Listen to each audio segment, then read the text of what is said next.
Félix Tshisekedi apameli na makasi mobulu bobebisi pe bopunzi biloko ya bato esalamaki lobiloleki pe mokolo molandi. Président ya ekolo Congo démocratique akundoli ete makoki mabato mpona kotelemela makambo songolo to pakala mabatelami na buku likonzi.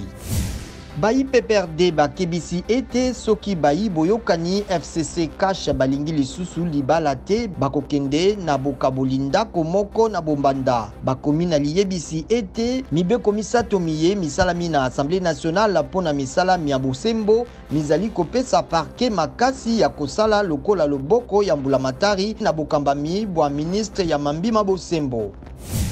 Martin Kabuya mokambi etuka ya Kasai Central asakoli ete azali kokende na bazuzi sima na bokoyisami na ye lobiloleki na bakeli mibeko ya etuka na ye.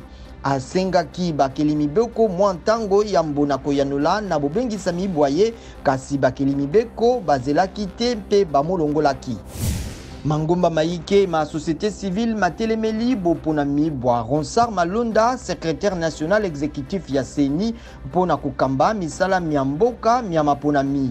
Lusha Filimbi, comité laïque de coordination pe misusu esengi yambo mbongwana ya misala mia CENI pe boyi baye bazalaki na bokambi kala na CENI bazonga lisusu pona nungu ya kanyaka. Mindele misato bakosambisama pona koboma na masasi elenge mobali moko ya moindo le 23 février na Georgia na États-Unis. Amoda Berry azalaki kosala ngala sisi ya kokima mbango tango babetaki ye masasi.